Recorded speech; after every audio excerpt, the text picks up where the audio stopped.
40 দিন পর যখন নবীর কণ্ঠ সালাবার কানের মধ্যে আসলো, সালাবার সাথে সাথে বেহুশ হয়ে গেল। এবার নবীজি নামাজের সালাম ফিরানোর পর তাকায় দেখে সালাবা বেহুশ। নবী ডাক দিয়া কয়, রে ওমর, এই সালাবা কেন বেহুশ? সালাবার কি হয়েছে? ওমর রাদিয়াল্লাহু তাআলা আনহু ডাক দিয়া বলতেছেন, পয়গম্বর, আপনার এত বড় টাটকা আশেক 40 দিন পর আপনার কণ্ঠ শোনা মাত্র আর সহ্য করতে পারে নাই, বেহুশ হয়ে গেছে। নবীজি বলতেছে, রে ওমর, সালাবার মাথাটা আমার উরু মুবারকের উপরে উঠায় দাও। নবীজির উরু মুবারকের উপর সালাবারে শোয়া নবীজি সালাবার মাথার মধ্যে হাত বুলায় আর সালাবার চক্ষু খুলে গেছে। সালাবা এবার এত দুর্বল, সালাবা এবার মাথাটা সরাইতে চায়, শুধু সরাইতে চায়। মায়ার নবী ডাক দিয়া কয়, সালাবা, তুই আমার কাছ থেকে কেন সরিয়া যাও? সালাবা ডাক দিয়া কয়, পয়গম্বর, আপনি রহমাতুল লিল আলামিন আর আমি গুনাহগার, আমার গুনাহওয়ালা চক্ষু আপনার উপর থাকতে পারে না। পয়গম্বর ডাক দিয়া বলে, রে সালাবারে, একটা মাত্র চোখের গুনার কারণে এত শাস্তি তুই নিজেরে দিতেছ। ওরে সালাবা, আল্লাহ তোরে মাফ করে দিছে। ওরে সালাবা, আয় আমার বুকে, আয় আমার বুকে আয়। কেমন মায়া! পয়গম্বর নিজের বুকের দিকে টানতেছে। এমন সময় সালাবা বলতেছেন, ওগো পয়গম্বর, আমার পিঠের হাড়ের অংশের মধ্যে যেমন লাগে পিপিলিকা হাঁটতেছে, পিপিলিকা হাঁটতেছে এমন লাগতেছে। মায়ার নবী চোখের পানি সারিয়া ডাক দিয়া বলে, রে সালাবা, কালিমায়ে শাহাদাত পড়। ওয়াদাইয়ান ইলাল্লাহি বিইذনিহি ওয়া সিরাজাম মুনীরা। فقد قال الله تعالى في كلامه المجيد وفي فرقانه الحميد. أعوذ بالله من الشيطان الرجيم. بسم الله الرحمن الرحيم. قد أفلح من زكاها. صدق الله مولانا العظيم وصدق رسوله النبي الأمي الكريم. ونحن على ذلك لمن الشاهدين والشاكرين والذاكرين والحمد لله رب العالمين. اللهم صل على محمد النبي الأمي وعلى آله وسلم تسليما. سبحان الله وبحمده سبحان الله العظيم. সৃষ্টির মহান স্রষ্টা আল্লাহ রাব্বুল আলামিনের দরবারে অসংখ্য অগণিত শুকর ও সুজুদ যে আল্লাহ রাব্বুল আলামিন এই ফিতনা ফাসাদের জামানায় আপনাকে আমাকে কোরআন সুন্নাহর ভিত্তিতে সহিহ তরিকায় কিছু কথা বলবার এবং কিছু কথা শুনবার তৌফিক ভিক্ষা দান করেছেন। দিল থেকে শুকরিয়া আদায় করি আলহামদুলিল্লাহ। লক্ষ ও কোটি দুরুদ ও সালাম পেশ করছি সাইয়্যিদুল মুরসালিন, ইমামুল মুরসালিন, শামসুল হিদায়াত, আশরাফুল আম্বিয়া, হাবিবে কিবরিয়া, খাতামুন নবিয়্যিন, রাহমাতাল লিল আলামিন, হযরত মুহাম্মদুর রাসূলুল্লাহ সাল্লাল্লাহু আলাইহি ওয়া আলিহি ওয়া সাল্লামের উপর। কোরআনুল কারীম থেকে এক টুকরা আয়াত পড়েছি আপনাদের সামনে। এই আয়াত সম্পর্কে কিছু কথা বলবো। আল্লাহ পাক রব্বুল আলামিন আমাকে বলবার এবং আপনাদেরকে শুনবার ধৈর্য শক্তি দান করুক এবং আমল করার তৌফিক দান করুক, বলেন আমিন। কোরআনুল কারীমে আল্লাহ রাব্বুল আলামিন বলেন, কদ আফলাহা মান যাক্কাহা। আসলে সফল কাম ওই ব্যক্তি যে নিজেকে ইসলাহ করলো, নিজেকে আত্মশুদ্ধি করলো, নিজেকে আত্মশুদ্ধি করলো।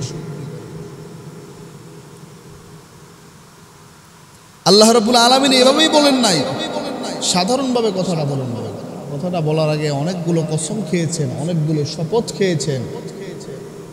কসম কাইটা আল্লাহ রাব্বুল আলামিন কিছু বলা লাগবে বান্দারে, কিন্তু এরপরেও আল্লাহ রাব্বুল আলামিন কসম কাইটা কেন বললেন?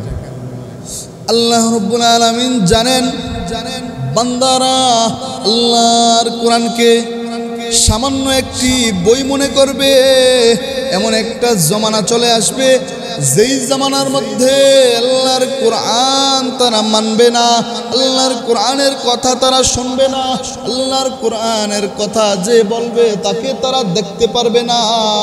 আল্লাহর কোরআন নিয়ে তারা যা বলবে, তারা আল্লাহর কোরআনকে মুখে মুখে আবার স্বীকার করবে, মুখে মুখে বলবে আল্লাহর কোরআনই দামি, কিন্তু বাস্তবে তারা আল্লাহর কোরআনের আইন মান্য করবে না, আল্লাহর কোরআনের কথা বিশ্বাস করে চলবে না।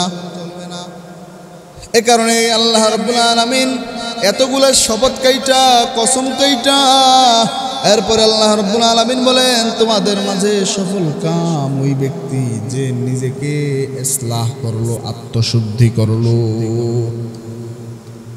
নিজেকে আত্মশুদ্ধি করলো। ইসলাহ করেন মানে হচ্ছে নিজের নফসকে কন্ট্রোল করা। নিজের নফসকে কন্ট্রোল করার নাম হচ্ছে নিজেকে ইসলাহ করা। এবার নফসকে কিভাবে কন্ট্রোল করবে?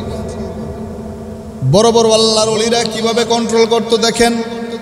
হাকিমুল উম্মত মুজাদ্দিদুল মিল্লাত শাহ আশরাফ আলী থানভী রাহমাতুল্লাহি আলাইহি বলতেছেন, এ দুনিয়ার মানুষ, আমার মনে হয় আমি আশরাফ আলী একজন কুকুরের চাইতে খারাপ হয়ে গেলাম।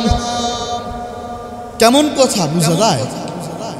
আশরাফ আলী থানভীর মতো আলেম, যার কথা আমরা বয়ান করি, সারা বিশ্বে আলেমরা বয়ান করে, সে আশরাফ আলী থানভীর মতো আলেম বলতেছে আমি মনে হয় একটা কুকুরের চাইতেও খারাপ হয়ে যায়। বুঝেন কিছু? মুরিদরা জিজ্ঞাসা করলেন, শেখ আপনি আমাদের মাথার তাজ, আপনি আমাদের মাথার মুকুট, কিন্তু আপনি এমন কথা কেন বললেন যে আপনি কুকুরের চেয়েও খারাপ হয়ে গেলেন? আশরাফ আলী থানভী রহমতুল্লাহি আলাইহি বলেন, ও দুনিয়ার মানুষেরা, তোমরা ভালো করিয়া শুনিয়া লও, একটা কুকুরকে দেখবা, ওই কুকুরের মালিক যখন খানা দেয়, ভালো কোনো খানা দেয় না, বলে মালিক তার পরিবার নিয়ে খানা খাইয়া একদম অবশিষ্ট যে খানা থাকে, এত খানা এই খানাটা ওই কুকুরের কাছে দেয়। কুকুরটা ওই খানাটা খাইয়া ওই মালিকের শুকরিয়া আদায় করার জন্য সারাটা রাত ওই মালিকের ঘর পাহারা দেয়, সারাটা রাত ওই মালিকের ঘর পাহারা দেয়। শুধু তাই না, সকালবেলা আইসা মালিকের সামনে হাতটারে এমনভাবে ভেঙ্গি দইরা দাঁড়ায়, মনে হয় যেন মালিক আমি কি কোনো ভুল করছি, আমারে মাফ করে দেন। আশরাফ আলী থানভী রহমতুল্লাহি আলাইহি বলেন, ও বান্দারা, আমি আশরাফ আলী তো আল্লাহ কোনো এত খানা দেয় না, আমি আশরাফ আলী তো আল্লাহ অক্সিজেন দিছে, আমি আশরাফ আলী তো আল্লাহ নদীর মাছ দিল, পানি দিল, কত সুন্দর বাড়ি দিল, ঘর দিল, একটা দেহ দিল, একটা প্রাণ দিল, এই দুনিয়ার মধ্যে এত সুন্দর কইরা বানাইলো, এত সুন্দর কণ্ঠ দিল, চেহারা দিল, কিন্তু দেখা যায় আমার মেয়ের আল্লাহ এত সুন্দর চেহারা দিছে, অথচ ওই মেয়েটা আমি আল্লাহর শুকরিয়া আদায় না করিয়া নাফরমানি কইরা বেপরদায় রাস্তায় রাস্তায় ঘুরে। আমি আশরাফ আলী থানভী, আমার আল্লাহ যে নিয়ামত দিছে, ওই কুকুরে যতটুকু শুকরিয়া আদায় করতে পারছে, আমি আশরাফ আলী অতটুকু শুকরিয়া আদায় করতে পারি নাই। এই জন্য আমি বললাম, আমার কাছে মনে হয় আমি আশরাফ আলী একটা কুকুরের চেয়েও খারাপ হয়ে যাইতেছি। কেমন চিন্তাধারা আমাদের, কেমন চিন্তা! নামাজি পড়ি না, আমাদেরকে সারাটা রাত ঘুম পাড়াইলো, এরপরে আবার নাস্তা দিল, নাস্তাটা খাইয়া আবার দাড়ির মধ্যে একটা ফুস লাগাই। কেমন চিন্তা আমাদের! দুনিয়াটারে এত বিশাল কিছু মনে করে ফেলছে। আসলে দুনিয়া কিছুই না। কার জন্য দাড়ি কামাই? কিসের সৌন্দর্য দেখানোর জন্য? ইচ্ছা করলে তো ওই রব আমার এই চেহারাটা আমার এই রুহুটা মানুষের মধ্যে না দিয়া একটা কুকুরের মধ্যে ঢুকাই দিত, আমি রাস্তায় রাস্তায় ঘুরতাম। আর আমার দেহের ভিতরে আল্লাহ আমার রুহুটা দেওয়ার কারণেই আমি আজকে মানুষ হয়ে আমার নফসের বাহাদুরি দেখাই। নফস সম্পর্কে জানতেও চাই না, বুঝতেও চাই না। নফস হলো 3 প্রকার। কয় প্রকার বলেন? নফস হলো 3 প্রকার। 1 নাম্বার হলো নফসে আম্মারা, 2 নাম্বার হলো নফসে লাওয়ামা, 3 নাম্বার হলো নফসুল মুতমাইন্না। নফসে আম্মারা এমন নফস, খুব গভীর মনোযোগ দিয়ে শুনবেন। নফসে আম্মারা এমন নফস বলে যেই নফস মানুষকে শুধু গুনাহের দিকেই ঠেলে, নেকের দিকে ঠেলে না, শুধু গুনাহের দিকেই ঠেলতেছে। ওই নফস শুধুমাত্র গানের দিকেই টানে, ওই নফস শুধুমাত্র জুয়ার দিকেই টানে, ওই নফস শুধুমাত্র মদের দিকেই টানে, ওই নফস শুধুমাত্র বেপরদার দিকেই টানে, নামাজ সারাসারির দিকেই টানে, ইত্যাদি ইত্যাদি আরো যত ধরনের অবৈধ কর্মকাণ্ড আছে ওই দিকেই টানে। এটার নাম হলো নফসে আম্মারা। 2 নাম্বার হলো নফসে লাওয়ামা। নফসে লাওয়ামা হলো কিছুক্ষণ ভালো থাকার পর আবার কিছুক্ষণ যখন নিজের অজান্তে গুনাহ হয়ে যায়, ওই গুনার জন্য নিজের অন্তরে মায়া লাগে, মনে হয় কাজটা ভালো করলাম না খারাপ করলাম, দোটানার মধ্যে থাকে। এক সাহাবী আরেক সাহাবীর কাছে বলতেছে, ওরে ভাই আমি তো মুনাফিক হয়ে গেছি। বলে কেন? বলে আমি তো নবীজির রওজায় থাকতে খুব ভালো মন মানসিকতা থাকে, আর নবীজির রওজা থেকে বের হওয়ার পর আমার অন্তরের ভিতরে শয়তানের ধোঁকা আসে, আমার অন্তরের মধ্যে অন্যায়ের দিকে মন যায়। ওই সাহাবী বলতেছে আমারও একই অবস্থা। কয় 2 জনে যাই নবীর কাছে, চলো। 2 জনে নবীর কাছে যাইয়া বলে, পয়গম্বর আমরা তো মুনাফিক হয়ে গেছি। বলে কেন? বলে আমাদের এই হালাত, আমাদের ঈমান ঠিক নাই। মসজিদে নববীতে আসলে ঈমান ঠিক থাকে, বের হইলে ঈমান চলে যায়, এমন ঈমানদার আছে না নাই? আল্লাহর নবী বলেন, এটাই তোমরা যে ঈমানদার, এটাই তার পাওয়ার, এটাই তার প্রমাণ। এটার নাম হলো নফসে লাওয়ামা। তাহলে 1 নাম্বার হলো নফসে আম্মারা। এই নফসে আম্মারা লোক সমাজে বেশি না কম? সব অন্তরে শুধু অন্যায়ের দিকেই যায়, কখনো ভালোর দিকে যায় না। এটার নাম নফসে আম্মারা। 2 নাম্বার হলো নফসে লাওয়ামা। নফসে লাওয়ামাও এই সমাজে আছে। মসজিদে আসলে মনটা মসজিদমুখী হয়, আবার বের হইলে গানের দিকে মন চলে যায়। এটার নাম হলো নফসে লাওয়ামা। 3 নাম্বার নফসের নাম হলো নফসুল মুতমাইন্না। আল্লাহ রাব্বুল আলামিন বলেন, ইয়া আইয়াতুহান নাফসুল মুতমাইন্না। আল্লাহ রাব্বুল আলামিন নফসুল মুতমাইন্না দান করেছেন। নফসুল মুতমাইন্না মানে হলো ওই নফস, যেই নফস গুনার দ্বারে কাছেও যাবে না, কখনো যদি নিজের অজান্তে কোনো গুনাহ হইয়াও যায়, ওই গুনাহ থেকে সাথে সাথে তওবা করে ফেলবে। আল্লাহর নবীর একজন প্রিয় সাহাবী ছিলেন, কিশোর সাহাবী, নাম ছিলেন হযরত সালাবা রাদিয়াল্লাহু তাআলা আনহু। হযরত সালাবা রাদিয়াল্লাহু তাআলা আনহু কিশোর সাহাবী। কি সাহাবী? কিশোর সাহাবী। ভাইরা আমার গভীর মনোযোগ, নফসুল মুতমাইন্নার বয়ান করতেছি।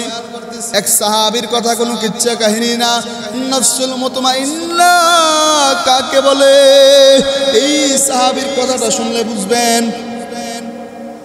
আল্লাহর নবী আলাইহিস সালাতু ওয়াস সালামের একদিন একটা কাজে যাওয়ার কথা। আল্লাহর নবী হযরত সালাবার ডাক দিয়া বলতেছেন, ও সালাবা আসো, আমি এক জায়গায় একটা কাজে যাওয়ার কথা। সালাবা গো, তুমি যাও আমার পক্ষ হইতে, তুমি গিয়া ওই কাজটা সম্পন্ন করে আসো। হযরত সালাবা রাদিয়াল্লাহু তাআলা আনহু আল্লাহর নবীর প্রিয় সাহাবী, এত বড় আশিক, আল্লাহর নবীর পক্ষ হইয়া একটা কাজ ছাড়ার জন্য যায়। বাইরে আমার গভীর মনোযোগ। সামনে যাওয়ার পর হযরত সালাবা সামনের দিকে তাকায় হাঁটতেছে। হঠাৎ করে দেখে সামনে একটা মহিলা উলঙ্গ হইয়া গোসল করতেছে। নফসুল মুতমাইন্না কাকে বলে? হযরত সালাবা সাথে সাথে চোখটা ফিরায় ফেলছে, সাথে সাথে চোখটা ফিরায় কান্না করতেছে আর বলতেছে, রে মালিক, ওয়াল্লাহ আমি তো ইচ্ছা করি এই মহিলার দিকে তাকাই না, ও মাওলা আমি তো ইচ্ছা করি এই মহিলার দিকে তাকাই নাই। ও মাওলা তুমি আমাকে মাফ করিয়া দাও, ও মাওলা তুমি আমাকে মাফ করিয়া দাও। সাথে সাথে আরো কত ধরনের চিন্তা আসে। হযরত সাহাবার মনে চিন্তা আসলো, আল্লাহ রাব্বুল আলামিন যদি এই ঘটনা আমার নবীর কাছে শোনা দেয়, ওই নবীর সামনে আমি আমার এই চোখ নিয়ে দাঁড়ামু কিভাবে? ও মাওলাই কারীম রে, আল্লাহ তুমি মাফ কইরা দাও মালিক গো। এবার সাহাবা আল্লাহর কাছে মাফ চায় আর বলে, আল্লাহ তুমি যেদিন পর্যন্ত আমি নিজের কানে আওয়াজ না পাবো, যেদিন পর্যন্ত আমি নিজে শুনতে না পারবো যে তুমি আমাকে ক্ষমা করছো, ওই দিন পর্যন্ত আমি সাহাবার মদিনায় ফিরে যাব না, আমার ঘরেও ফিরব না। মক্কা এবং মদিনার মাঝখানে একটা পাহাড় আছে, ওই পাহাড়ের মাঝখানে অসহায়ের মতো কান্দে, খানার খবর নাই, ঘুমের খবর নাই। এ যুবক একটু নিজের প্রশ্ন করো, নফসুল মুতমাইন্না কাকে বলে? ওই কিশোর সাহাবী এবার কাঁদতে কাঁদতে বেকরার হয়ে যাইতেছে। এদিক দিয়ে আল্লাহ রাব্বুল আলামিন 40 দিন যখন পার হয়ে যায়, আল্লাহর আরশটা পর্যন্ত কাঁপতে থাকে, আল্লাহর আরশটা পর্যন্ত কাঁপতে থাকে। আল্লাহ রাব্বুল আলামিন জিবরিল আমিনকে ডাক দিয়া বলে, জিবরিল যাও মায়ার নবীর কাছে যাইয়া ঘটনাটা শোনায়া দাও।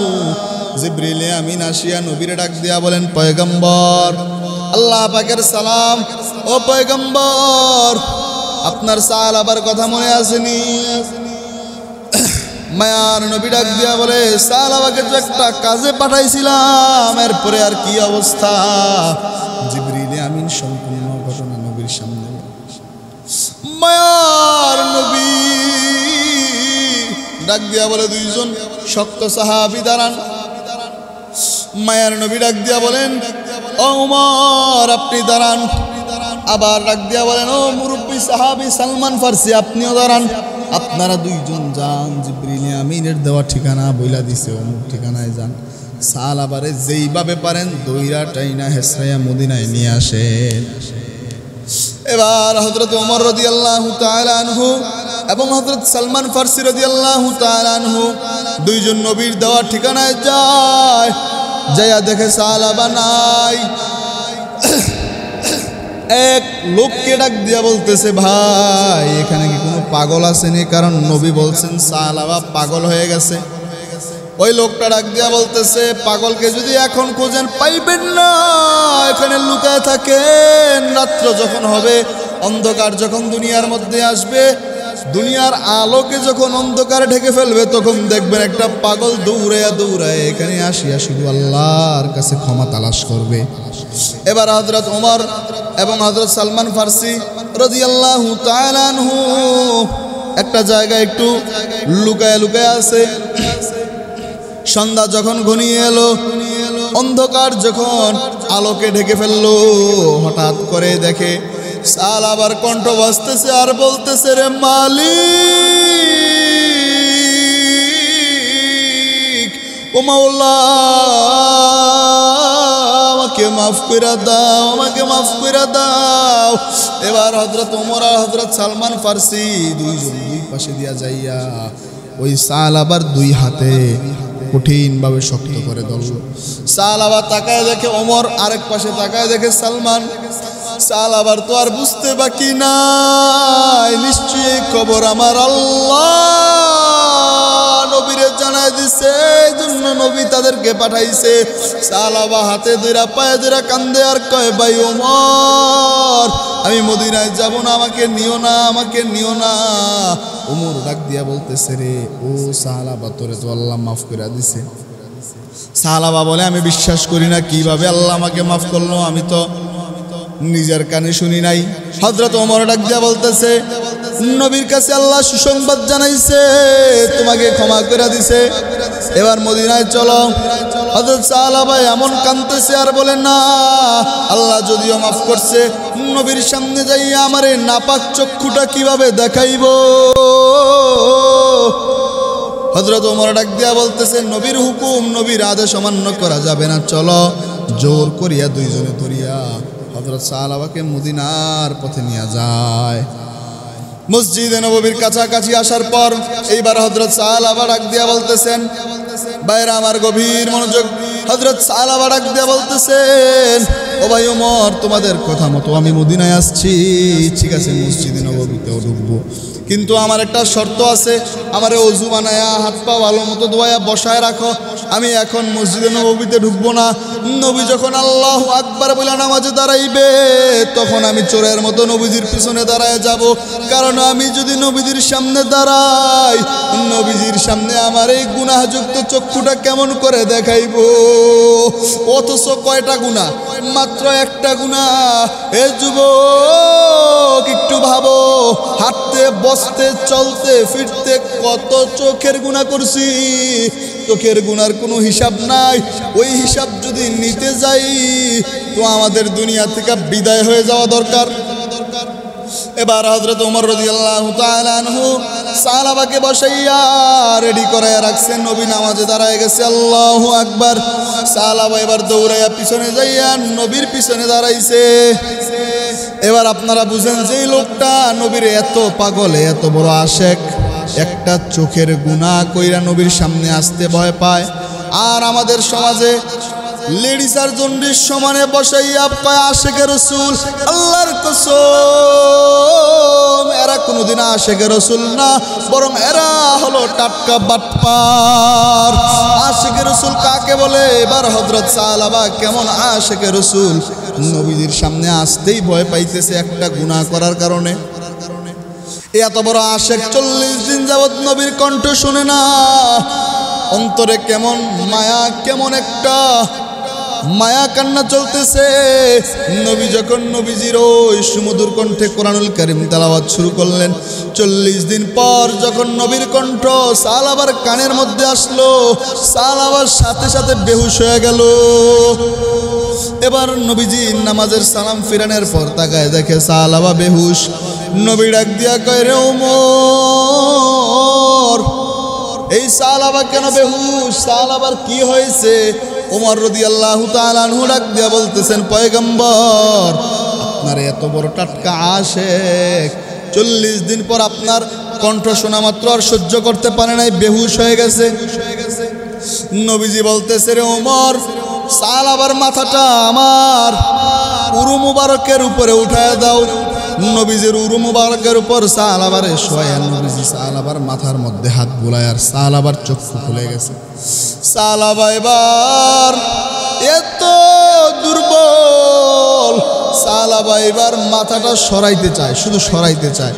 মায়ার নবী ডাক দিয়া কয়, সাহাবা, তুই আমার কাছ থেকে কেন সরিয়া যাও? সাহাবা ডাক দিয়া কয়, পয়গম্বর, আপনি রাহমাতুল লিল আলামিন, আর আমি গুনাহগার, আমার গুনাহওয়ালা চক্ষু আপনার উপর থাকতে পারে না। পয়গম্বর ডাক দিয়া বলে, রে সাহাবা রে, একটা মাত্র চোখের গুনার কারণে এত শাস্তি তুই নিজেরে দিতেছ। ওরে সাহাবা, আল্লাহ তোরে মাফ করে দিছে। ওরে সাহাবা, আয় আমার বুকে, আয় আমার বুকে আয়। কেমন মায়া! পয়গম্বর নিজের বুকের দিকে টানতেছে। এমন সময় সাহাবা বলতেছেন, ওগো পয়গম্বর, আমার পিঠের হাড়ের অংশের মধ্যে যেমন লাগে পিপিলিকা হাঁটতেছে, পিপিলিকা হাঁটতেছে, এমন লাগতেছে। মায়ার নবীর চোখের পানি সারিয়া ডাক দিয়া বলে, রে সাহাবা, কালিমা শাহাদাত পড়। ওরে সাহাবা, তোর জান কবজের জন্য আজরাইল আইসা হাজির। ওরে সাহাবা, ও সাহাবা, তুই তাড়াতাড়ি কালেমায়ে শাহাদাত পড়। এমন সময় নবীজির উরু মুবারকে সাহাবার রূহটা দুনিয়া থেকে বিদায় হয়ে গেল। মাত্র একটা চোখের গুনার কারণে এত কান্না কাঁদছেন, কাঁদতে কাঁদতে দুনিয়া থেকে বিদায়। আর আমাদের কেমন কান্না করা দরকার রে ভাই? ভাই আমাদের কেমন কান্না করা দরকার। এইবার মায়ার নবী ওই সাহাবার জানাজার মধ্যে শুধু দুইটা পায়ের বৃদ্ধাঙ্গুলি দিয়া ভর করিয়া হাঁটতেছে। হযরত ওমর আসিয়া বলতেছেন, পয়গম্বর আপনার কি পায়ে ব্যথা, আপনার কি কোনো অসুস্থ? নবী বলেন, না আমি কোনো অসুস্থ না। হযরত ওমর বলতেছেন, নবী গো সবাই তো পুরা পায়ের উপর ভর করে চলে, আপনি মাত্র দুইটা আঙ্গুলের উপর কেন ভর করে চলেন? পয়গম্বর ডাক দিয়া বলে, রে ওমর তুমি দেখো না আল্লাহর রহমতের লক্ষ লক্ষ কোটি কোটি ফেরেশতারা এখানে হাজির। আল্লাহর লক্ষ লক্ষ কোটি কোটি ফেরেশতারা সাহাবার জানাজার মধ্যে আসছে। এমন নফসুল মুতমাইন্না কামাই করছে এই সাহাবার জানাজায় কোটি কোটি ফেরেশতারা হাজির। আমি ভয় পাই আমার পানি আবার ওই ফেরেশতাদের উপর গিয়া পড়ে, এই জন্য আমি মাত্র দুই আঙ্গুলে ভর করিয়া চলি। এই আল্লাহর বান্দারের নাম হলো নফসুল মুতমাইন্না। কয়দিন আর দুনিয়ায় বাঁচবারে যুবক?